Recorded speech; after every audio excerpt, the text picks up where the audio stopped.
قرآن حکیم، سیرت النبی صلی اللہ علیہ وآلہ وسلم، احادیث مبارکہ، فقہی مسائل کا بیان اور بہت کچھ انشاءاللہ تعالی جید علماء کرام کے ساتھ۔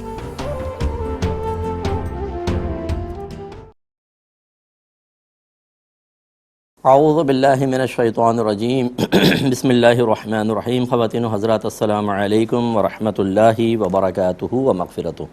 پروگرام احکام شریعت اور فقہ حنفی سے متعلقہ مسائل کے ساتھ ایک دفعہ پھر آپ کی خدمت میں حاضر ہیں۔ جس طرح آپ یہاں پر ہمارے پروگرامز دیکھ لیتے ہیں، اسی طرح ڈیجیٹل پلیٹ فارم پر بھی آپ دیکھ سکتے ہیں۔ چنانچہ آپ فیس بک پیج پر ARY کے یہ پروگرام دیکھ سکیں گے۔ اس کے علاوہ یوٹیوب چینل ہیں اور ویب سائٹ www.aryqtv.tv پر جا کر بھی آپ ریکارڈڈ پروگرام دیکھ سکتے ہیں، سب وہاں ڈلتے ہیں۔ پہلا کویسچن لیتے ہیں۔ بھائی نے کہا کہ کالج میں ایوولوشن کی تھیوری پڑھائی جاتی ہے، جیسے یہ جانور اس طریقے سے بنا تھا، سب سے پہلے بیکٹیریا وغیرہ آیا تھا، فلاں فلاں، یعنی ان کا کہنے کا مطلب یہ تھا کہ بعض تھیوریز ایسی ہیں جو اسلامی تعلیمات سے ٹکراتی ہیں، تو کہتے ہیں ان کو پڑھنا کیسا ہے اور امتحان میں لکھنا یاد کرنا کیسا ہے؟ اگر امتحان میں ہم پہلے یوں لکھ دیں کہ سائنس کے مطابق ایسا ہے تو کیا حکم شرع ہوگا؟ جی بالکل ایسا ہی ہے۔ یقیناً کسی بھی چیز کا علم حاصل کرنا برا نہیں ہوتا، اس کو تسلیم کرنا، اس کو صحیح ماننا، اس کے تقاضے کے مطابق عمل کرنا ایک الگ چیز ہے۔ ورنہ تو بینک فراڈ بھی پڑھایا جاتا ہے، فراڈ کی بکس پڑھائی جاتی ہیں باقاعدہ، تو وہ اس لیے کوئی پڑھائی جاتی ہیں کہ آدمی آگے چل کے فراڈ کرے۔ ہم سود کے تمام مسائل پڑھتے ہیں تو اس لیے تو نہیں پڑھتے کہ سود لیں یا دیں۔ ہم طلاق کے مسائل بھی پڑھتے ہیں، ایسے تو نہیں کہ خدا نخواستہ کو طلاق دینا مقصد ہوتا ہے، تو علم حاصل کرنا برا نہیں ہوتا، بالکل آپ کر سکتے ہیں۔ یہ ہے کہ اس علم کو آپ شریعت پہ پرکھیں گے، اور وہ بھی خود تو سب کے اندر صلاحیت نہیں ہوتی، سلجھے ہوئے پڑھے لکھے علماء کے ذریعے۔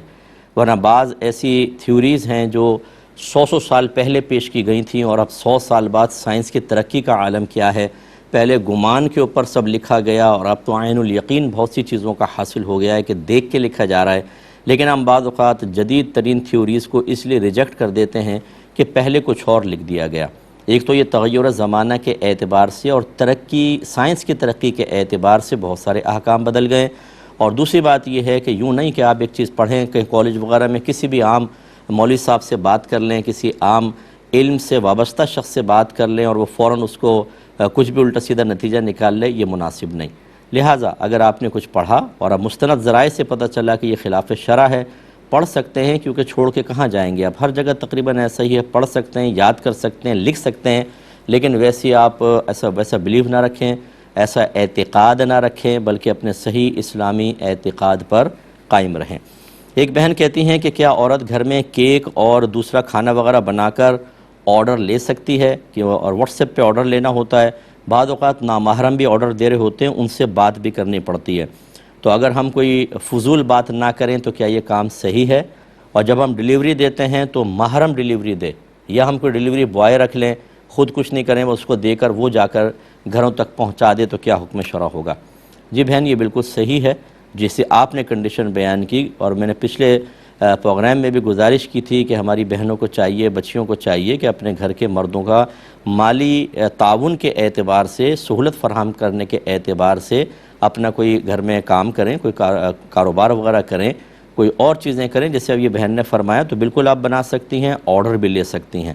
عورت کی آواز عورت ضرور ہے، لیکن بوقت ضرورت وہ مردوں سے کلام کر سکتی ہے، جیسے فیمیل ڈاکٹرز ہوتی ہیں، ان کو بات کرنی ہوتی ہے اپنے پیشنٹس وغیرہ سے، ایسی نرسز ہوتی ہیں، فیمیل نرسز، وہ مریضوں سے باتیں کر رہی ہوتی ہیں، ایسی ہماری بہنیں سبزی لینے جاتی ہیں، قصائی سے بات کرتی ہیں، دیگر سے، یا ڈاکٹر کے پاس جاتی ہیں تو ہم کلام ہوتی ہیں۔ شریعت ہر جگہ عورت کی آواز کو روکنے کا حکم نہیں دیتی، بلا ضرورت مردوں تک پہنچنا مناسب نہیں، اور جہاں ضرورت ہے وہاں جائز، جیسے کہ یہاں پر ضرورت ہے۔ اور باقی آپ نے کنڈیشن بیان کر دیں، بس یہ وہی ہے کہ فضول کوئی بات نہ کی جائے، رانگ نمبر بھی ہوگا، لوگ چھیڑنے کے لیے، تنگ کرنے کے لیے بھی کریں گے، اس میں اپنے محرم کو اعتماد میں عمومی طور پہ لے لیں۔ اور اب بہتر یہ ہوتا ہے کہ اگر کوئی گھر میں محرم ہے اور وہ آپ کی تمام کاروباری اونچ نیچ کو سمجھتا ہے، تو پھر آپ کال پر بات ڈائریکٹ نہ کریں، بلکہ محرم سے، یعنی نامحرم سے ڈائریکٹ بات نہ کریں، اپنے محرم سے کروا دیں، یہ بیسٹ ہے۔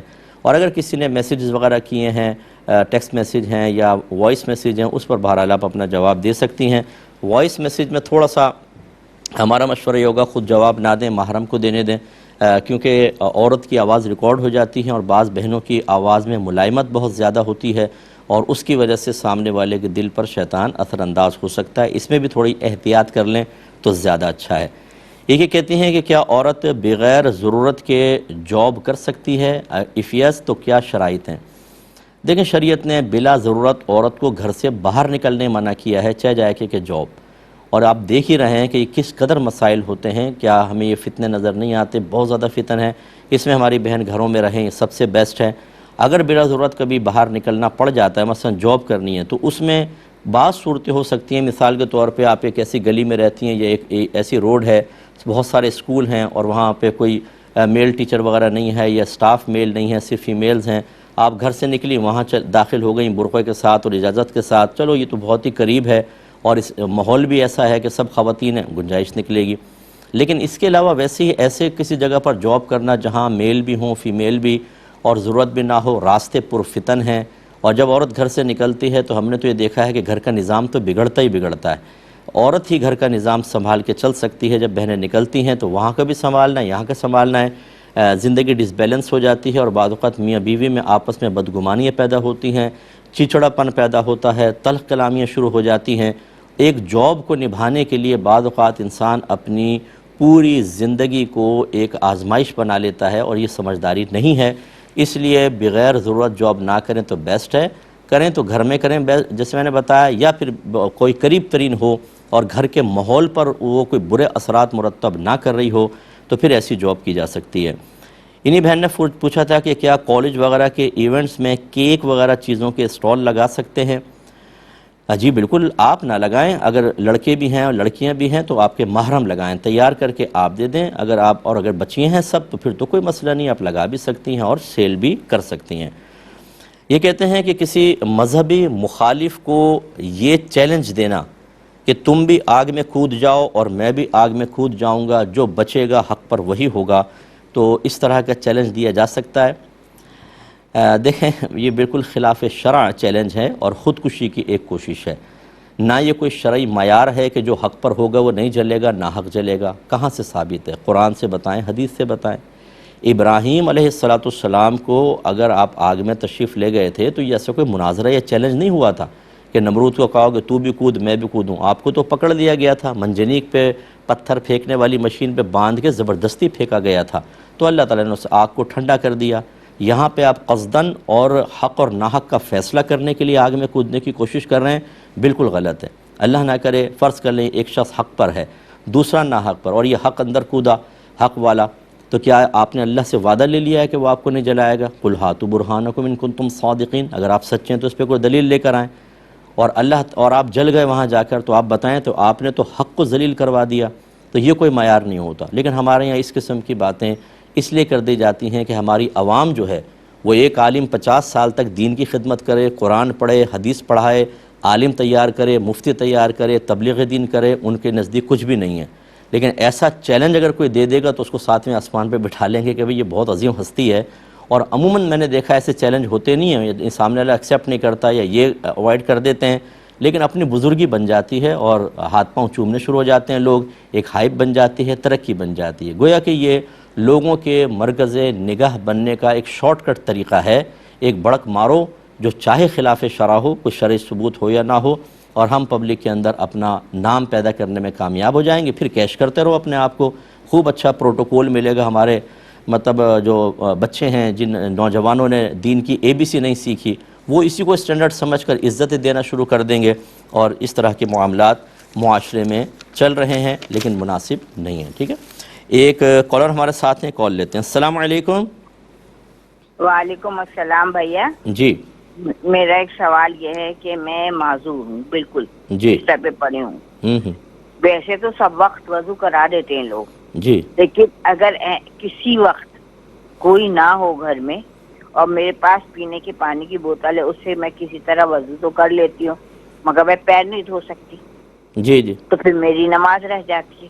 اوہو، اچھا، چلے میں بتاتا ہوں انشاءاللہ، ہاں، میں بتاتا ہوں انشاءاللہ۔ ایک اور کالر ہیں، السلام علیکم۔ وعلیکم السلام ورحمۃ اللہ۔ جی میرے 3 کوشچن ہیں. پہلا کوشچن یہ ہے کہ بعض اوقات فرش پہ نجاست وغیرہ گر جاتی ہے تو کیا وہ بھی خشک ہونے سے زمین کی طرح پاک ہو جائے گا؟ جی. اور دوسرا سوال یہ ہے کہ بعض اوقات پبلک ٹوائلٹس میں جہاں پہ وضو وغیرہ کی جگہ ہوتی ہے وہاں نیچے پانی ہوتا ہے، گدلا ہوتا ہے، لیکن یہ نہیں پتہ ہوتا کہ یہ نجاست ہے، تو وہ جو چھینٹے اگر کپڑوں پہ پڑتے ہیں تو اس کا کیا حکم ہوگا؟ اور تیسرا سوال یہ ہے کہ بینکنگ میں بعض اوقات اس طرح ہوتا ہے کہ سود کو اپنے لیے جائز کرنے کے لیے شرعی علاج اختیار کر لیتے ہیں. کیسے؟ تو جیسے مثلا 2 لاکھ قرضہ لینا ہے تو ان سے 1 لاکھ کے بدلے دے دیا اور 1 لاکھ ایک پین خرید لیا ان سے. ٹھیک ہے. تو یہ مطلب ہر صورت میں کر سکتی ہیں یا شدید جب مجبوری ہو اس صورت میں؟ ٹھیک ہے. اور جزاک اللہ. میں انشاءاللہ عرض کرتا ہوں. یہ لے لیتے ہیں ہماری کوئی بزرگ خاتون ہیں، اللہ تعالیٰ آپ کو شفا عطا فرمائے اور آپ کو اس مسلسل اذیت پر صبر و تحمل کی توفیق دے اور آپ کے درجات کی بلندی کا سامان کریں.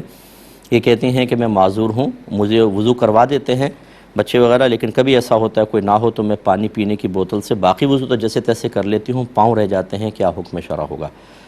دیکھیں، بہتر یہ ہے کہ اگر آپ ایسی صورتحال ہے کہ آپ کو پتہ ہے کہ کچھ فجر کے اندر خاص طور پہ اگر لوگ نہیں اٹھیں گے یا کہیں گئے ہوئے ہیں تو آپ ساکس لے لیں، چمڑے کے موزے، اگر آپ کو نقصان نہ دیں. اس کا فائدہ یہ کہ ایک دفعہ پاؤں دھلوا کے ان کو آپ پہن لیں، بقیہ وضو کر لیں. اس کے بعد جب آپ کا وضو ٹوٹے گا تو آپ کی مدت کا آغاز ہو جائے گا. پھر آپ 1 دن 1 رات تک بغیر پاؤں دھوئے باقی وضو کر سکتی ہیں اور پاؤں پہ خالی مسح کر لیں. ٹھیک ہے نا، یہ موزوں پہ یعنی مسح کر لیں. اور اگر آپ کی سچویشن یہ ہے کہ آپ یہ کہتی ہیں میں پاؤں نہ دھو سکتی ہوں نہ مسح کر سکتی ہوں، یعنی اٹھنا ہی مشکل ہے، تو اللہ تعالیٰ کی ذات بہت بڑی ہے. آپ بہتر یہ ہے کہ ایک پتھر اپنے پاس رکھ لیں ایسی صورتحال میں اور اس سے تیمم کر لیا کریں، کیونکہ اگر آپ صرف پاؤں نہیں دھوئیں گی باقی اعضاء دھو لیں گے تو وضو انکمپلیٹ ہی رہے گا، یہ وضو نہیں کہلائے گا. اس کا بیسٹ پھر وے یہی ہے کہ آپ ایک پتھر اپنے پاس رکھیں اور تیمم کر لیا کریں اس والی صورتحال میں جب کوئی بھی نہ ہو. اور تیمم کا طریقہ یہ ہوگا کہ آپ پاکی کی نیت کریں کہ میں پاک ہونے کے لیے تیمم کر رہی ہوں. وہ پتھر کو اچھی طرح ہاتھ پر ملیں اور بسم اللہ شریف پڑھ کر اور پھر اس کو اپنے پورے چہرے پر ہر جگہ پھیریے گا، اچھی طریقے سے کوئی جگہ رہ نہ جائے. پھر دوبارہ ہاتھ پر پھیریں، الٹے ہاتھ سے سیدھے ہاتھ کا کوہنی سمیت مسح کریں، انگلیوں میں اچھی طرح خلال کر لیجئے گا اور الٹے ہاتھ سے سیدھے ہاتھ کا اچھی طرح مسح کریں، خلال کر لیں، بس آپ کا تیمم ہو گیا. آپ اس سے نماز پڑھ سکتی ہیں. یہ بوتل والا طریقہ کہ پاؤں تک آپ کی اگر رسائی نہیں ہے تو پھر یہ وضو نہیں ہوگا، آپ تیمم کی طرف آئیں گے. ایک مختصر سا بریک لیں گے، ہمیں یقین ہے آپ ہمارے ساتھ ہی رہیں گے. بسم اللہ الرحمن الرحیم. میں بھائی نے پوچھا تھا کہ فرش پہ اگر کوئی نجاست گر کے خشک ہو جائے تو کیا جس طرح زمین خشک ہو کے پاک ہو جاتی ہے وہ بھی پاک ہو جائے گی؟ دیکھیں، جب تک نجاست کا اثر موجود ہے نہ زمین پاک ہوگی نہ اس نجاست کے اوپر پاکی کا حکم ہوگا. اور اثر نجاست کا مطلب یہ ہے کہ نجاست کا رنگ اور اسمیل، اگر رنگ اور اسمیل ابھی بھی نظر آ رہا ہے یا کوئی اگر گوبر وغیرہ جیسے اس کا جسم نظر آ رہا ہے تو زمین ناپاک ہی رہے گی، نہ زمین خشک ہو کے پاک ہوئی ہے نہ اس نجاست کا خشک ہونا اس کو پاک کر دے گا. اس میں تو پھر آپ کو دھونا ہی پڑے گا. اگر آپ کچھ نماز وغیرہ اس پہ پڑھنا چاہتے ہیں، کچھ اور کرنا چاہتے ہیں تو دھو لیں. اور اگر صحن وغیرہ کے اندر ہے، پاؤں وغیرہ پڑنے کا اندیشہ نہیں ہے تو اگر گاڑھی نجاست ہے گوبر، اس کو کھرچ دیں اور چھوڑ دیں پیشاب وغیرہ، اور پھر گوبر کو کھرچنے کے بعد جب اس کا حصی وجود ختم ہو جائے گا، صرف نشان وغیرہ رہ جائے گا اور نجاست کا اثر یعنی رنگ اور بو وغیرہ بالکل ختم ہو جائے گی تو زمین بھی پاک اور وہ نجاست بھی گویا کہ جو پڑی تھی سب وہ ختم پاک ہو گئی. لیکن جب تک وہ موجود ہے تب تک زمین کی پاکی کا حکم نہیں ہوگا. ایک ہی کہتے ہیں کہ پبلک ٹوائلٹ میں بعض اوقات ادھر ہی سائڈ میں ٹوائلٹس ہیں، ادھر بیسنس لگے ہوئے ہیں تو وضو کرتے ہیں تو بعض اوقات زمین پر پانی پڑا ہوتا ہے جس کے بارے میں پتہ نہیں ہوتا کہ یہ پاک ہے ناپاک، اور اس کی چھینٹیں ہمارے کپڑوں پر آ جاتی ہیں، کیا حکم شرع ہوگا؟ دیکھیں، ہماری شریعت مطہرہ یقین کے اوپر نجاست کی موجودگی کی بنیاد رکھتی ہے. اور یقین کیسے حاصل ہوگا کہ آپ نے اپنی آنکھوں سے وہاں نجاست کو گرتے ہوئے دیکھا، یا کوئی نیک پرہیزگار متقی مسلمان شخص جس سے کبھی کوئی آپ کے سامنے خطا سرزد نہ ہوئی ہو، ظاہر بھی بات شرع ہے جس کو عادل شخص کہتے ہیں، اس نے بتایا کہ میں نے دیکھی تھی نجاست، تو چاہے آپ نے نہ دیکھی ہو اس کے دیکھ کر خبر دینا ایسا ہی ہے جیسے آپ نے خود دیکھی. یا تیسرا، وہاں پر نجاست کا کوئی اثر ظاہر ہو، اسمیل یا رنگت وغیرہ. یہ 3 ذرائع ایسے ہیں کہ جن سے آپ یہ کہیں گے پانی ناپاک ہے. اور اگر یہ 3 ذرائع نہ ہوں، یاد رکھیں اس پانی کو پاک ماننا واجب ہے. اپنے پاس سے ناپاک نہیں کہہ سکتے آپ، اس لیے کہ هو الذی خلق لکم ما فی الارض جمیعا، اللہ تعالیٰ نے فرمایا کہ اللہ تعالیٰ وہ ہے جس نے اس دنیا میں جو کچھ ہے سب کچھ تمہارے نفع کے لیے پیدا کیا ہے۔ تو یہ پانی بھی دنیا میں ہے، اس سے نفع اٹھایا جا سکتا ہے اس آیت کے تحت، اس کے نفع اٹھانے پر تو آیت موجود، لیکن ناپاک شے سے نفع نہیں اٹھا سکتے۔ تو جب اس آیت سے یقینی طور پہ معلوم ہو گیا کہ آپ ہر چیز سے نفع حاصل کر سکتے ہیں، اور ضابطہ یہ ہے کہ ہاں ممانعت آئے گی تو پھر نہیں کر سکتے، تو اس کا مطلب ہے کہ پھر ہمیں ممانعت کی کوئی ایسی دلیل چاہیے کہ جو اس آیت کے حکم کو ختم کرے۔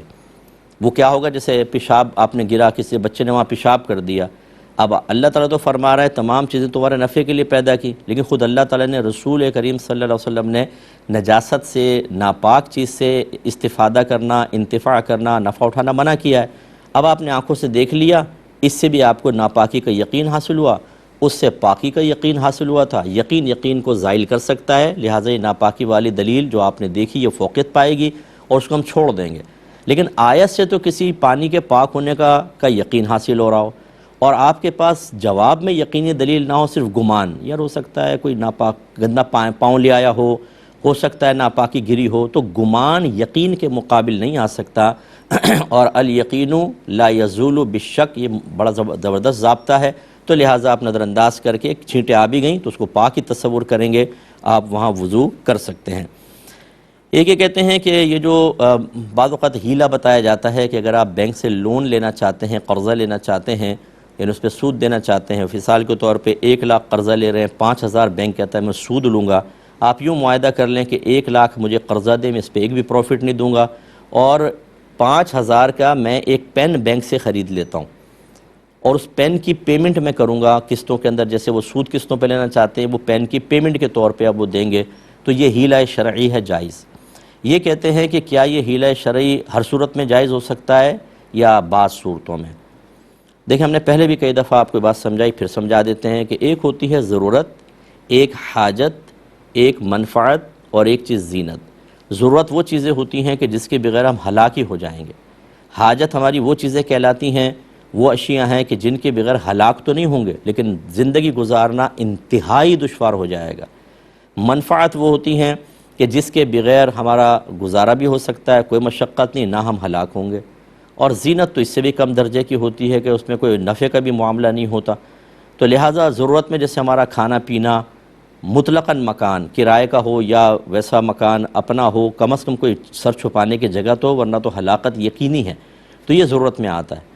اور حاجت کے اندر آتا ہے جیسے آپ اپنا مکان نہیں خرید سکتے لیکن کرائے کا مکان افورڈ کر سکتے ہیں، تو یہ آپ کی حاجت کہلائے گی، کیونکہ اس مکان کے بغیر آپ مر نہیں جائیں گے، کوئی دوسرا مکان لے سکتے ہیں۔ یا اسی طریقے سے بعض دوائیاں ہوتی ہیں جو اتنی زیادہ امپورٹنٹ نہیں ہوتی، نہ کھائیں تو آپ مریں گے نہیں، وہ آپ کی حاجت کے درجے میں آئیں گی۔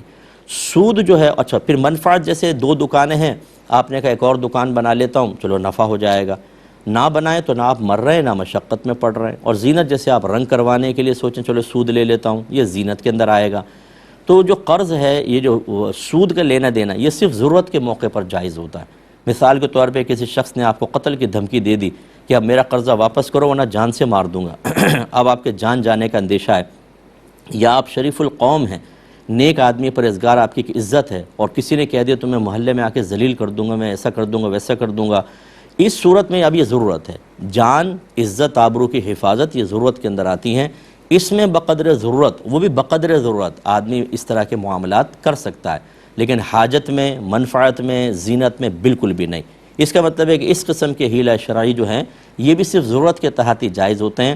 اگر آپ ہیلہ شرعی کو مطلقاً اجازت دے دیں تو یہ تو کھیل بن جائے گا دین۔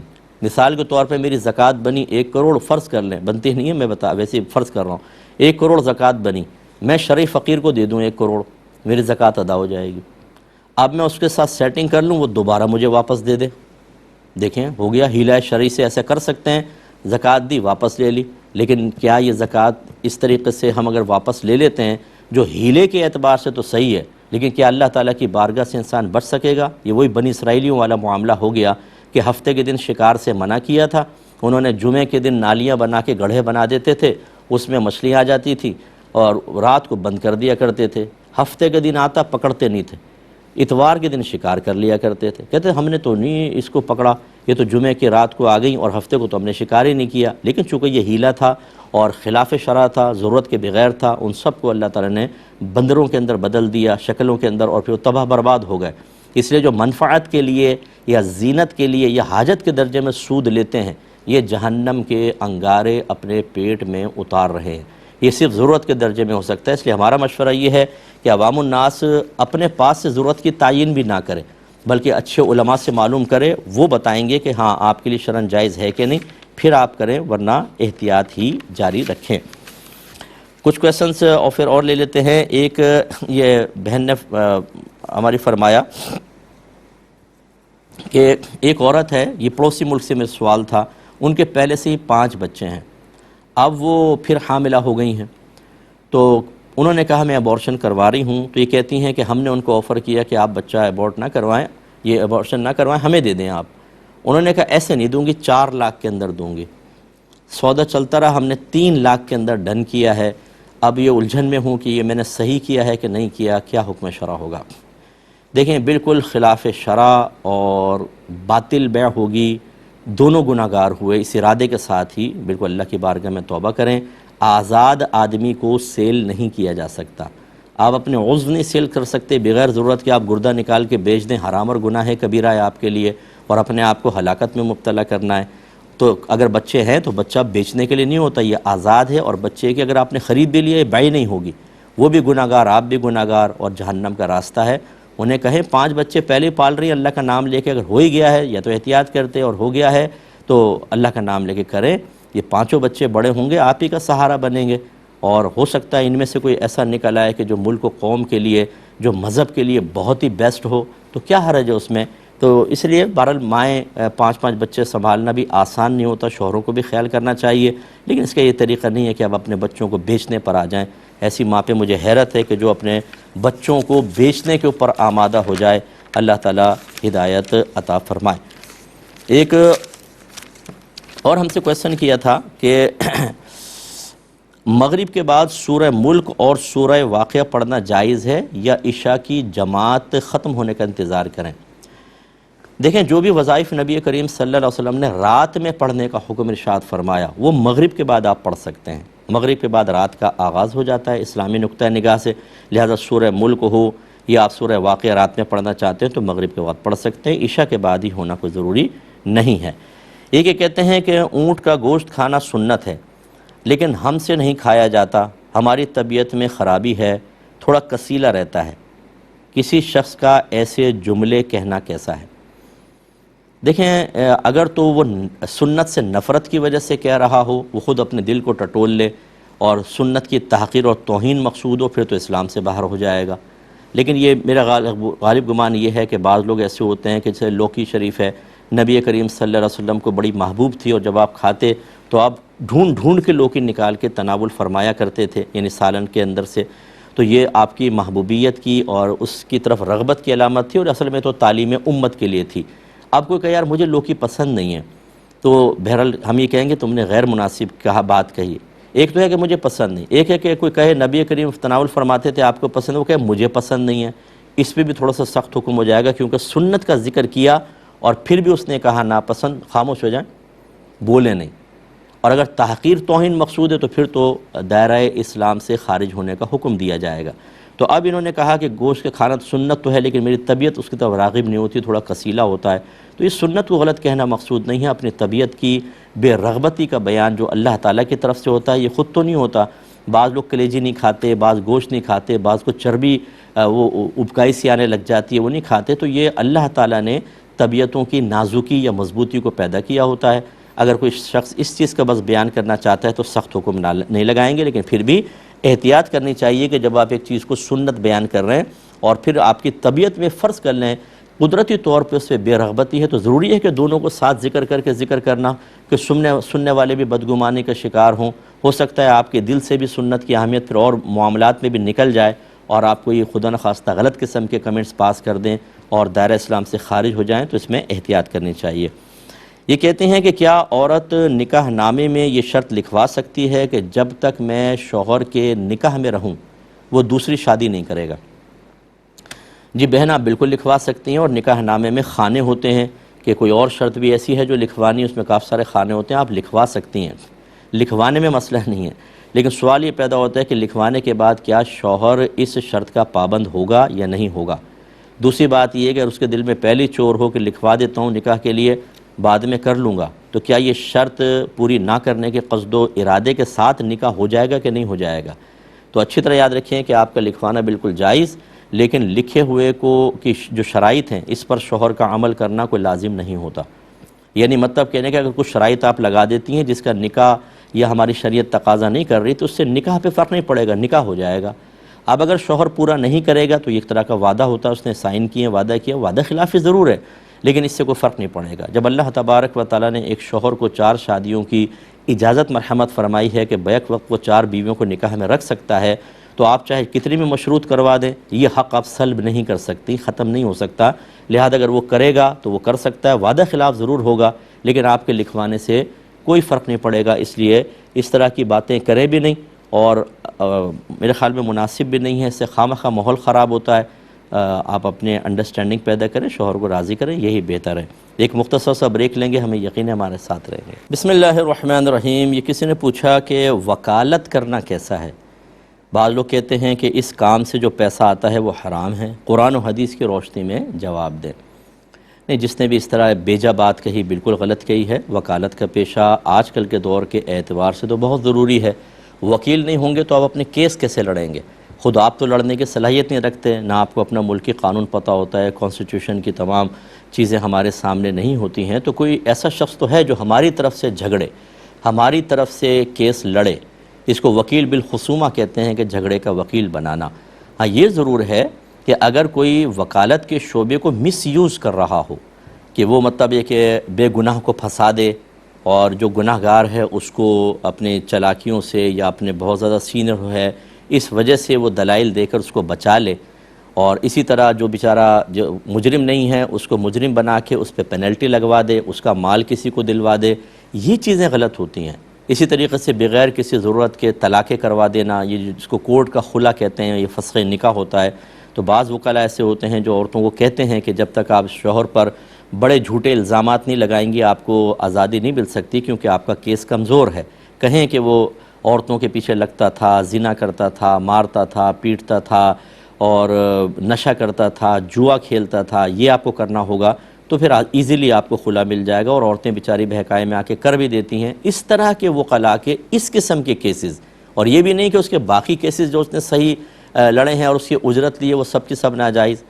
اب اگر آپ غور کریں، کوئی برا نہ مانے، کیا ڈاکٹری کے شعبے میں ایسے لوگ موجود نہیں ہیں جو غلط کام کر رہے ہیں؟ ہمارے دینی شعبے میں کیا ایسے لوگ نہیں ہیں جو دین کو بیچ رہے ہیں؟ کون سا شعبہ ہے کہ جس کے اندر کچھ ایسے لوگ نہیں موجود ہوتے کہ جو اپنے ذاتی مفادات کے لیے نہ آخرت کو دیکھتے ہیں، نہ دین کو، نہ قرآن کو، نہ حدیث کو، نہ کسی مظلوم کو، نہ کسی کے چہرے پہ پھیلی ہوئی بے بسی کو اور اس کے احساس محرومی کو، وہ بے درد ہو کے سارے کام کر رہے ہوتے ہیں۔ تو ایک وکالت کا شعبہ رہ گیا ہے کہ اس کے اوپر الزام لگایا جائے، تو لہٰذا جس نے یہ کہا مطلقاً بالکل غلط ہے۔ ہاں اگر کوئی اس پیشے کو مس یوز کرتا ہے، غلط کیسز لڑتا ہے، جھوٹ بولتا ہے، غلط کام کرتا ہے، اس کا وہ آخرت میں جواب دہ ہے، یہ ہو سکتا ہے۔ ایک کالر ہمارے ساتھ ہیں۔ السلام علیکم۔ جی وعلیکم۔ جی بھائی جان، یہ ہے جی بولیے۔ نماز کے دعا کے اول آخر میں ہم کون سا درود پڑھنا چاہیے؟ درود ابراہیم یا کوئی اور درود شریف؟ ٹھیک ہے، اور میں عرض کرتا ہوں ایک اور کالر ہیں۔ السلام علیکم۔ میرے لیے کیسا ہے؟ صحیح ذرا دوبارہ کہیے گا، دوبارہ کہیے گا۔ میں سر دل کا مریض ہوں، دل کا، جی جی، تو میرے لیے سردیوں میں وضو کرنا بہت مشکل ہے۔ ٹھیک ہے، سردی لگ جاتی ہے، دل میں تکلیف ہوتی ہے، صحیح۔ پھر میں نماز چھوڑ دیتا ہوں۔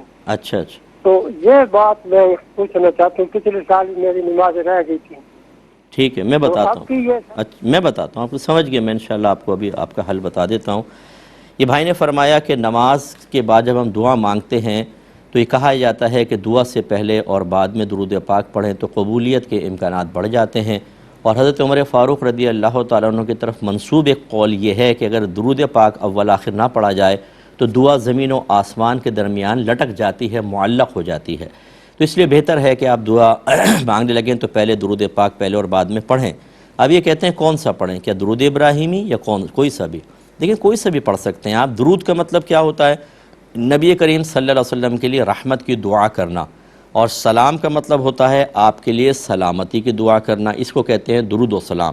جیسے صلی اللہ علیہ وآلہ وسلم، اس کا مطلب ہے کہ اے اللہ تعالیٰ ہمارے نبی کریم صلی اللہ علیہ وسلم اور آپ کی آل پر رحمت اور سلامتی نازل فرما۔ بھئی اتنا پڑھ دیں آپ، اول آخر درود شریف کافی ہے، اور درود ابراہیمی پڑھنا چاہے بہت افضل درود پاک ہے، وہ بھی آپ کی مرضی ہے، پڑھ سکتے ہیں۔ آپ دیکھیں اکثر دعاؤں میں جو امام حضرات بعد میں کر رہے ہوتے ہیں وہ درود ابراہیمی تو نہیں پڑھتے، عام مختلف درود پاک پڑھ رہے ہوتے ہیں، تو شریعت نے کوئی پابندی نہیں رکھی ہے۔ یہ بزرگ نے فرمایا کہ میں دل کا مریض ہوں، جب سردیوں میں وضو کرتا ہوں تو اس کا ایفیکٹ میں اپنے دل پر محسوس کرتا ہوں، اور بعض اوقات تو نماز توڑ دیتا ہوں سردی میں، تو کیا حکم شرع ہوگا؟ دیکھیں جب آپ کو پانی کے استعمال سے ایسا ہو رہا ہے تو حکم شرع یہ ہے کہ آپ تیمم کریں گے، جو میں نے ابھی کچھ دیر پہلے ہی بیان کیا۔ آپ کے کوئی بھی قریبی ایسے ہوں ان کو یوٹیوب سے ذرا کہیے گا کہ یہ پروگرام ڈلے گا نا، آج رات میں ڈل جائے گا انشاءاللہ، وہ پیچھے سے دیکھ لیجئے گا۔ میں نے ابھی ایک اپنی محترم خاتون کو یہ عرض کیا تھا کہ پتھر اپنے پاس رکھ لیں اور اس سے تیمم کر لیا کریں جب تک کہ موسم آپ کی طبیعت کے موافق نہیں ہو جاتا۔ اللہ تعالیٰ آپ کو رعایت دے گا انشاءاللہ۔ یہ کہتے ہیں کہ معاذ اللہ اگر کوئی یوں کہے کہ اگر اسلام حق نہ ہوتا نا تب بھی میں اسلام ہی کو حق مانتا، ایسا کہنا کیسا ہے؟ بالکل غلط ہے، معاذ اللہ ثم معاذ اللہ۔ پہلی بات تو یہ کہ اسلام کے ناحق ہونے میں تو کوئی مسئلہ ہی نہیں ہے۔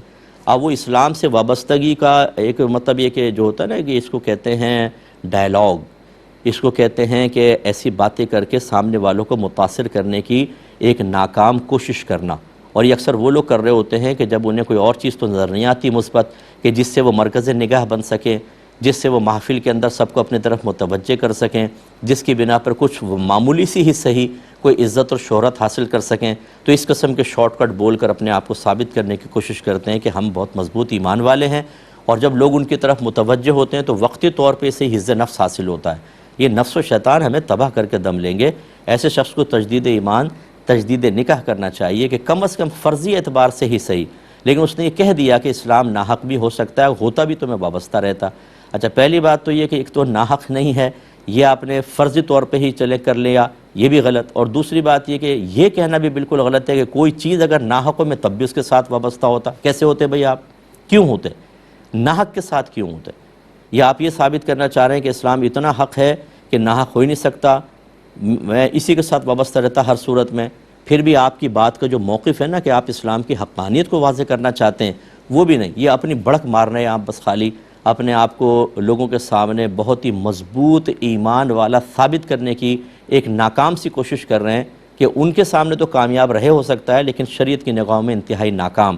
اللہ تعالیٰ کی بارگاہ میں توبہ کریں، اور جتنے دیکھنے والے ہمیں دیکھ رہے ہیں، ایسے خاص طور پہ جو یونیورسٹیز میں، کالجز میں، اسکولز میں بچے پڑھ رہے ہیں، آفس کے اندر آپ بیٹھے ہوتے ہیں اور آپس میں لوگ جو ناواقف شریعت ہوتے ہیں اس قسم کی باتیں بیان کرنا شروع کر دیتے ہیں، وہ سمجھتے ہیں کہ مذہب کی تائید میں کر رہے ہیں، حالانکہ وہ مذہب کے خلاف جا رہی ہوتی ہیں۔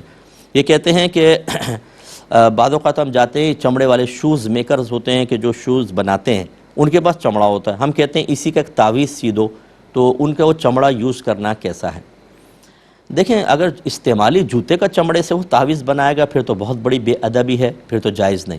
لیکن اگر ان کے پاس جیسے کھال پڑی ہوتی ہے، آپ نے دیکھا ہوگا چمڑا کاٹ کے وہ جوتے بھی بنا رہے ہوتے ہیں، مختلف چیزیں، یا وہ اس کی پیبند لگا رہے ہوتے ہیں بعض چیزوں کے اوپر، ایسا کچا چمڑا پڑا ہوا ہے یعنی پہلے یوز نہیں کیا گیا، تو بالکل صرف اس وجہ سے کہ جوتے بنانے والے کا چمڑا ہے ہم استعمال نہیں کر سکتے، ایسی بات نہیں ہے، آپ بالکل اس سے لے سکتے ہیں، بس یہ کہہ دیں کہ یار استعمالی نہ ہو، میں نے اس میں تعویذ رکھوانا ہے تو پھر آپ کر سکتے ہیں۔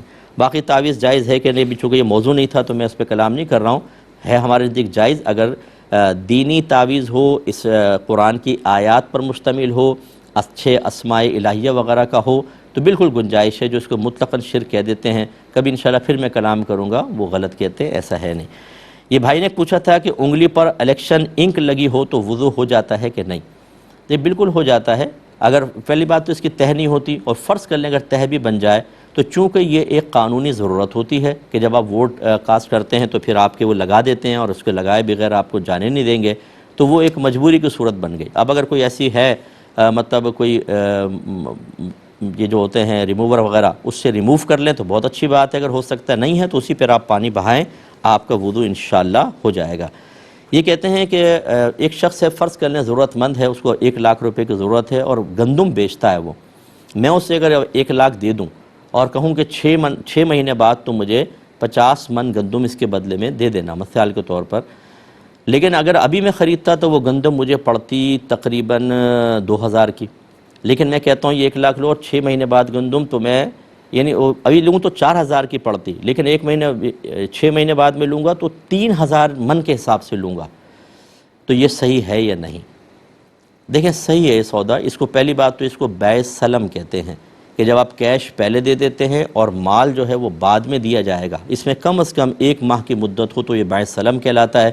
اس میں آپ کو گندم کے تمام تر اوصاف ذکر کرنے ہوں گے، وہ گندم کون سی کوالٹی کی ہوگی، نئی، پرانی، پاکستانی یا چائنا کی گندم، سب اس کے تمام تر اوصاف ذکر کرنے کے بعد اور جس مقام پر وہ گندم ڈیلیور کرے گا وہ مقام کا بھی تعین امام اعظم رضی اللہ تعالی عنہ کے نزدیک ہونا چاہیے۔ یہ سب کرنے کے بعد اب چونکہ وہ خود راضی ہے، وہ آپ کہہ رہے ہیں کہ بھئی میں گندم لوں گا 6 مہینے کے بعد لیکن 3000 روپے من لوں گا، حالانکہ ابھی کیش ہوتا تو 4000 من، تو خود اس پہ راضی ہے تو کوئی مسئلہ نہیں ہے۔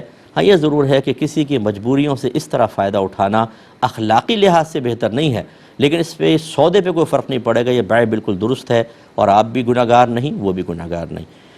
اب مختصر سا اب ٹائم پورا ہو گیا ہے تو ہم دوبارہ اعلان ایک دفعہ دہرا دیتے ہیں کہ ڈیجیٹل پلیٹ فارم پر بھی آپ جا سکتے ہیں ہمارے پروگرام دیکھنے کے لیے۔